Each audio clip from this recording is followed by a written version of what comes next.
Bonjour tout le monde.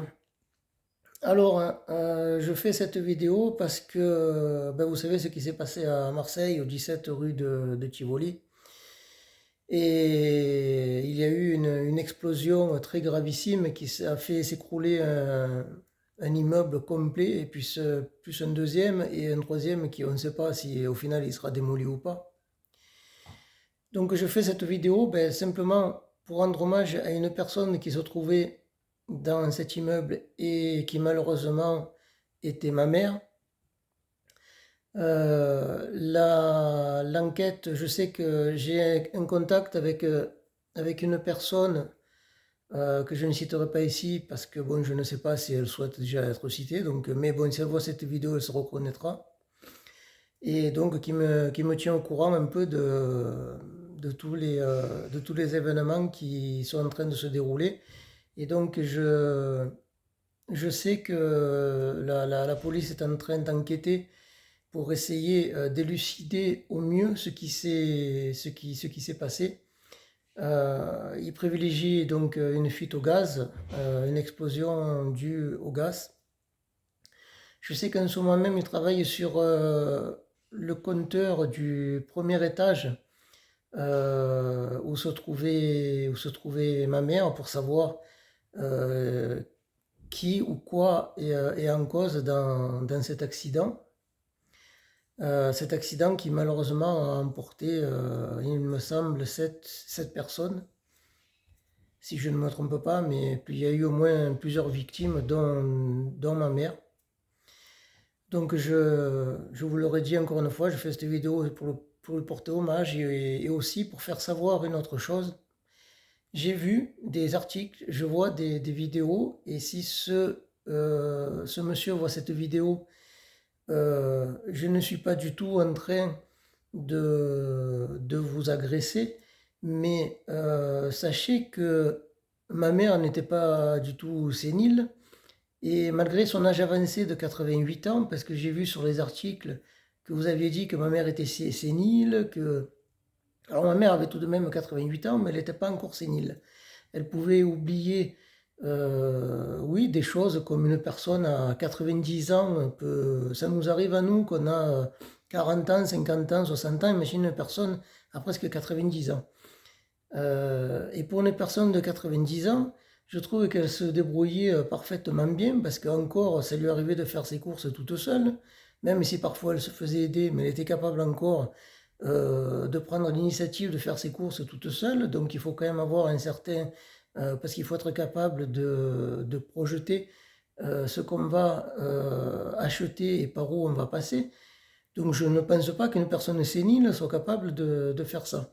Maintenant, qu'il se soit passé une erreur, là, je suis tout à fait d'accord avec vous. Mais ne dites pas que ma mère était sénile, parce que je ne suis pas du tout d'accord. Ma mère n'était pas du tout sénile.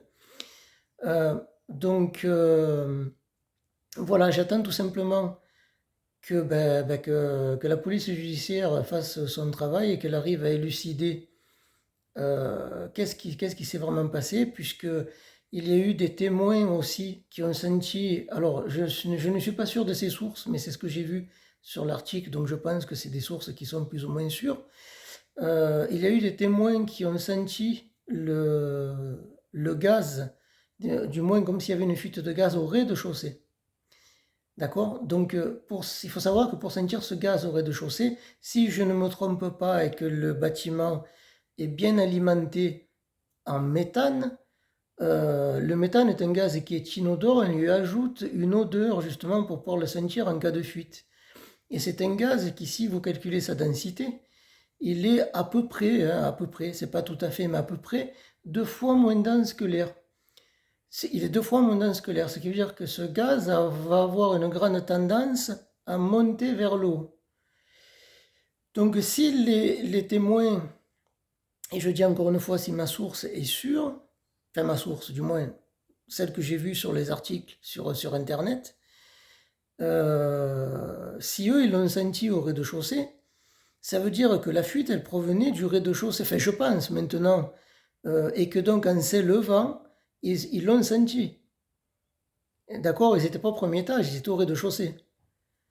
Donc ça me paraît un peu bizarre que maintenant, s'il y a s'il y a eu une fuite au rez-de-chaussée et que ce gaz s'est répandu dans tout l'immeuble en traversant tous les appartements, enfin du moins à l'extérieur des appartements, et en s'infiltrant dans l'appartement de ma mère à presque 1 heure du matin, il est possible que ma mère n'y ait pas fait cas tout de suite, puisque bon, mais justement, une personne de 88 ans, euh, on peut très bien se dire que ben, en termes de sens olfactif, c'est plus trop ça, même si bon, jusqu'à un âge très avancé, on garde quand même un certain odorat, mais et il est tout à fait possible, sachant que ma mère était une personne qui allait se coucher très tard, voire des fois qui se couchait à 6 heures ou 7 heures du matin, il est tout à fait possible qu'elle n'y ait pas fait cas selon ce qu'elle est en train de faire, et que, eh bien, on se soit retrouvé dans la zone d'explosivité de ce gaz,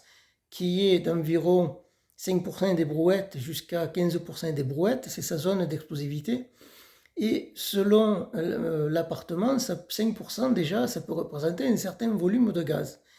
Donc c'est possible que ma mère n'y ait pas fait attention, surtout si le gaz est stagné en hauteur, et que en ayant allumé une lumière ou quoi que ce soit ou autre, eh bien malheureusement, il est arrivé ce qui est arrivé. Mais à ce moment-là, c'est une fuite qui vient du rez-de-chaussée, puisque les témoins l'ont senti au rez-de-chaussée. Donc, ils ne pouvaient pas venir du haut, puisque sinon ils se seraient bloqués au 3e étage. On est d'accord. C'est qu'il y a un problème il y a eu un problème au niveau du rez-de-chaussée, une fuite au niveau du rez-de-chaussée. Maintenant, les différentes responsabilités, encore, on ne le sait pas. J'attends que l'enquête le détermine. Et on verra qu'est-ce qui s'est vraiment passé. Et surtout, quelles sont les responsabilités qui sont mises en jeu. Hein, que ce soit le propriétaire de l'appartement ou que ce soit une manutention, une maintenance qui était négligée, ben, bien on saura tout ça dans les prochaines heures, voire les prochains jours. Mais je le dis, je le répète encore une fois, et si euh, je ne citerai pas encore de nom dans la vidéo, mais si le fils de la dame, de la voisine que je connaissais en bas, qui était la voisine de ma mère, voit cette vidéo, je ne vous permets absolument pas de dire que ma mère était sénile parce que c'est totalement faux. Maintenant que les services sociaux avaient connaissance de problèmes, mais ils avaient peut-être connaissance aussi d'autres choses, qu'ils ont tardé, comme toujours, à rectifier et malheureusement, ce sont les personnes qui en paient le prix parfois de leur vie. Voilà. Donc je voulais faire cette vidéo pour mettre cela au point. Et ben ma mère, j'espère que malheureusement tu es parti, j'espère sans t'en rendre compte, et que tu reposeras en paix et que tu as trouvé ce en quoi tu croyais. Voilà, je vous dis au revoir à tous et ben, on se reverra pour une prochaine vidéo. Euh, Moi, je vais samedi me recueillir à l'église et mettre un cierge en l'honneur de ma mère. Et, euh, et voilà, malheureusement, comme on dit, la vie continue. C'est comme ça. Voilà, ben je vous souhaite à tous une bonne continuation et on s'entend plus tard. Au revoir.